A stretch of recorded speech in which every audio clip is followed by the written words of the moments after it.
Well folks, it finally happened. I started this channel on August 31st, 2019, and between then and the upload of how many Heartless has Sora killed, all was right in the world. But the floodgates have opened.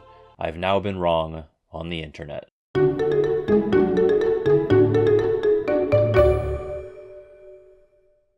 Alright, obviously I've been wrong about things before, but I've never been wrong so many times in such quick succession until this Heartless kill count video.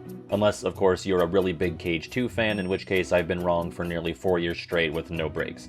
I don't normally fixate on, in the grand scheme of things, small errors in videos, but this was an exceptional circumstance where I was wrong about, like, the main thing we spent nearly an hour looking for.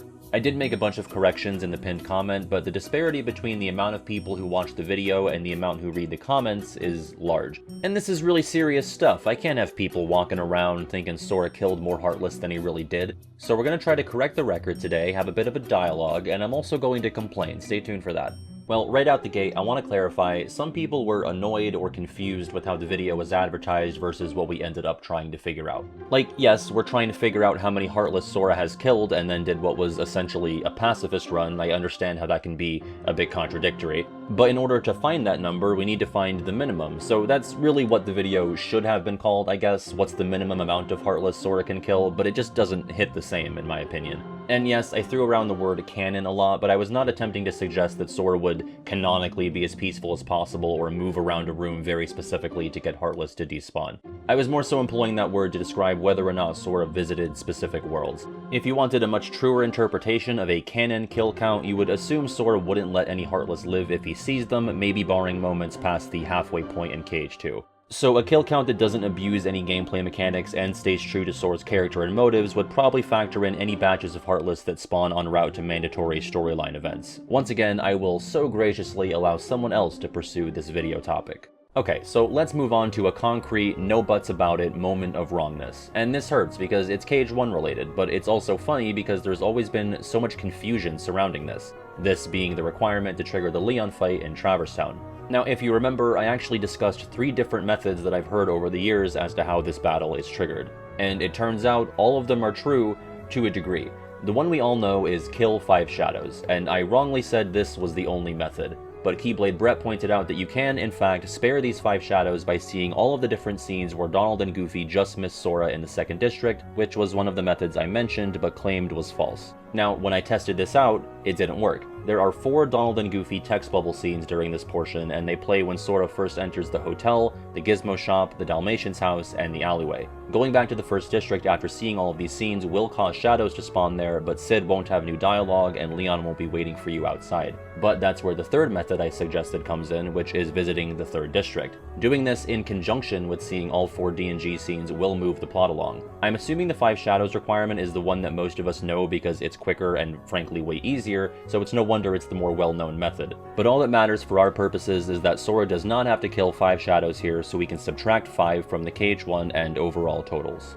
My next blunder resulted in the needless murder of a poor, innocent parasite cage. And this is silly because I literally talked through everything I would need to in the video in order to come to the correct conclusion. As you probably recall, only 2 of Monstro, Atlantica, and Halloween Town need to be completed to move on to Neverland. The big wrinkle and point of intrigue in our project was that not locking a world's keyhole means you have to do that world's world terminus room in End of the World, which forces you to kill some enemies.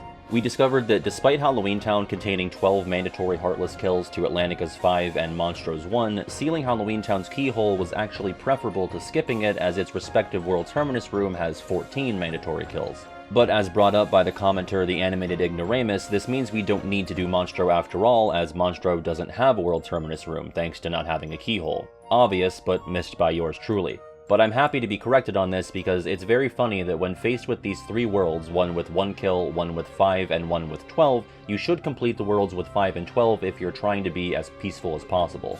And so we can subtract 1 parasite cage from our KH1 and grand totals. Now, this mistake doesn't affect the count, but I sure do feel dumb about it.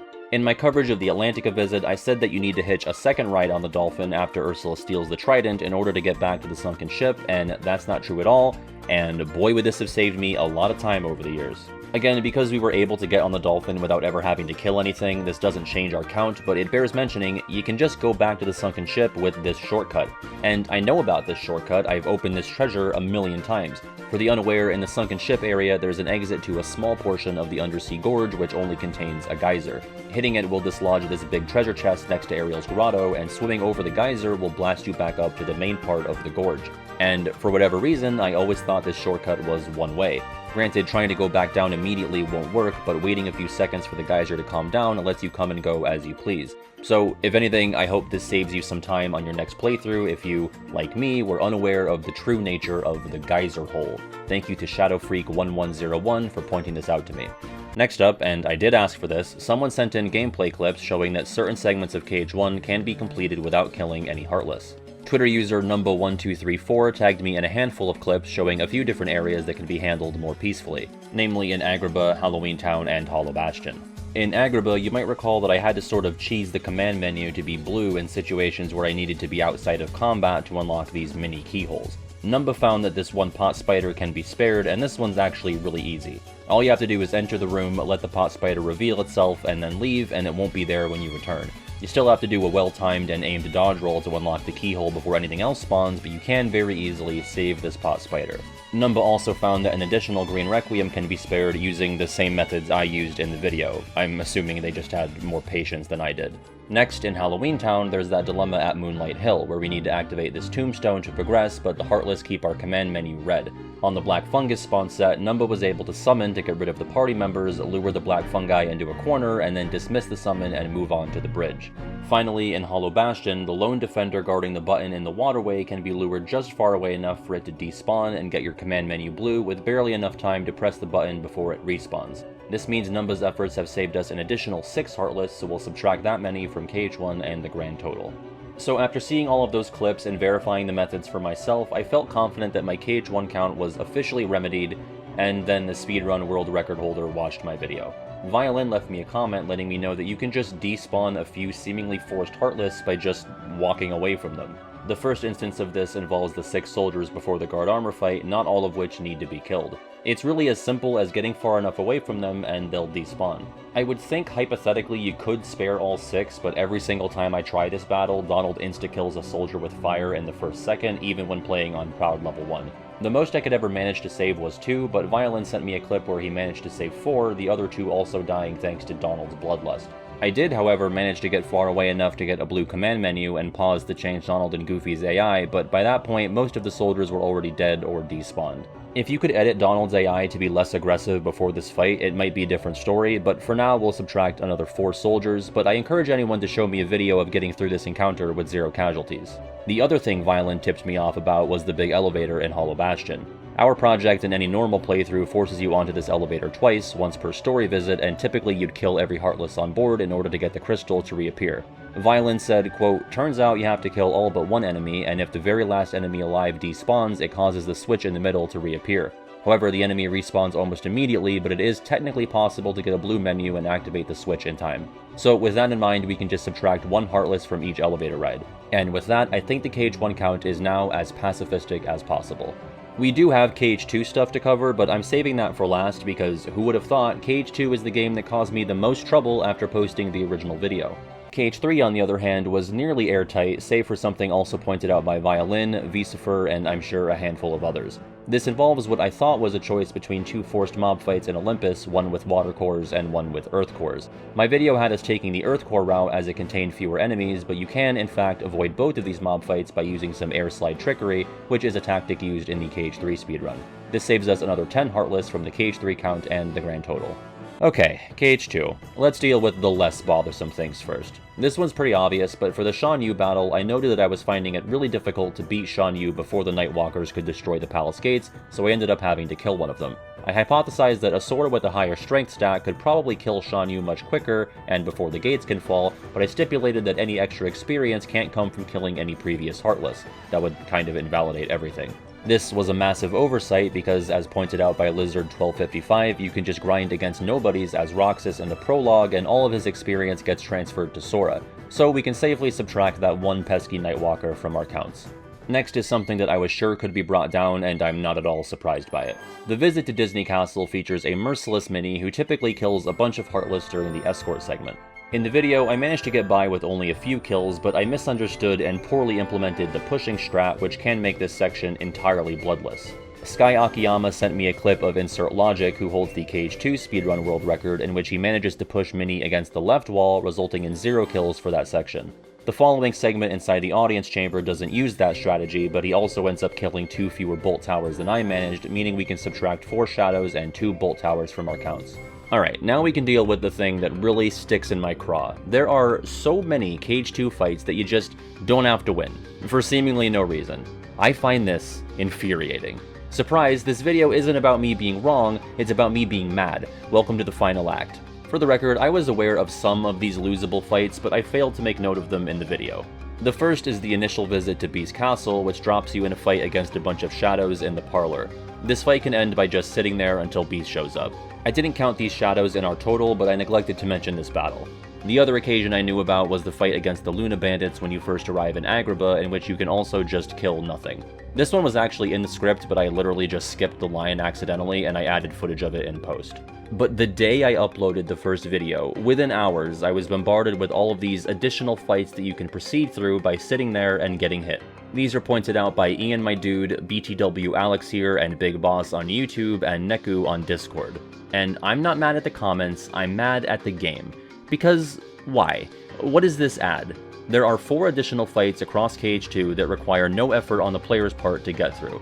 This includes the encounter with Pete's shadows outside the Mysterious Tower, the Heartless who steal the Winnie the Pooh book in Hollow Bastion, the first mob fight against the Halloween Town mobs, and the battle against the handful of Space Paranoids mobs outside Merlin's house.